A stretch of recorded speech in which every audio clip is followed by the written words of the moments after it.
The polls are closed in Montana and APO's special House election, where voters cast ballots Thursday less than 24 hours after Republican candidate Greg Gianforte was charged with assault for allegedly attacking a reporter covering his campaign. The race between Gianforte and Democrat Rob Quist captured national attention this week after Gianforte's on-tape blow-up with The Guardian's Ben Jacobs, which was described by him and 3 other journalists who witnessed the episode as a body slam. Gianforte and APO's lead over Quist was at 50% to 45% with about 225,000 ballots counted and complete returns trickling in slowly across the state. Private polling indicated the campaign was getting closer, with Gianforte's lead shrinking even before the incident threw an extra dose of unpredictability into the unusual Thursday election. Gianforte, a former technology executive who lost a gubernatorial bid in 2016, and Quist, a folk singer and first-time candidate, are running to fill the congressional seat formerly held by Interior Secretary Ryan Zinke. Though President Donald Trump carried Montana by 20 points in November and remains popular there, the state has become a battleground in the past few months. Energized Democratic activists have poured more than $6 million into Quist's campaign, trying to push back against Republicans in Washington. And I remember talking to people when it first started who said this was a slam dunk, Gianforte said. And it's not there anymore, Montana Democratic Party Chairman Jim Larson told Politico recently.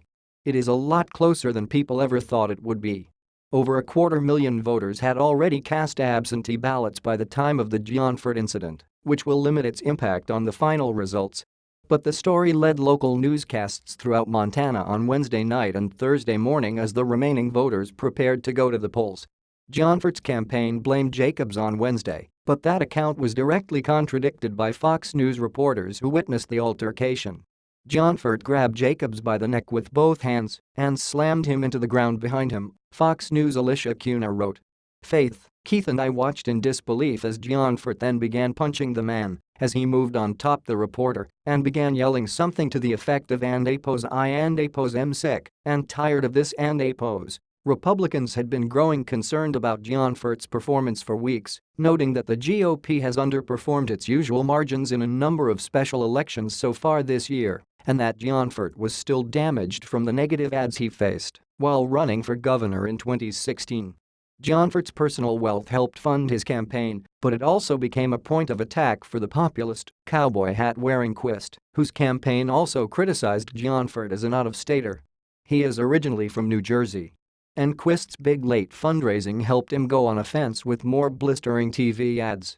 But while small-dollar donors have invested heavily in Quist's underdog campaign, Democratic groups were more wary about the race, a point of contention with activists who want to see the Democratic Congressional Campaign Committee investing more money in more campaigns in red states and districts. The party has been much more involved in another special House election in Georgia, where Democrat Jon Ossoff is locked in a tight race with Republican Karen Handel for a longtime GOP district in the Atlanta suburbs. The DCCC and House Majority PAC, the Democratic Super PAC, did put some cash into Montana, but Republicans ultimately spent $7 million on advertising there versus about $3 million from Democrats. Quist also faced a slew of damaging attacks over his financial, medical and tax history, including a series of ads featuring contractors who said Quist had stiffed them. Quist also faced ads tying him to unpopular national Democrats like House Minority Leader Nancy Pelosi.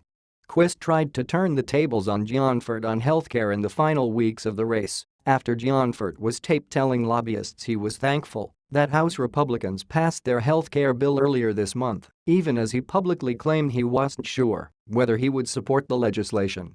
On Wednesday, Gianforte was facing questions on healthcare from The Guardian reporter before allegedly assaulting him.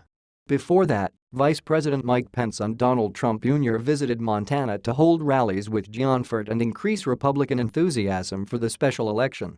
Pence and President Donald Trump also recorded phone calls supporting Gianforte before Election Day. Quist got outside help from Vermont Senator Bernie Sanders, who endorsed him, and visited Montana to rally Democratic voters.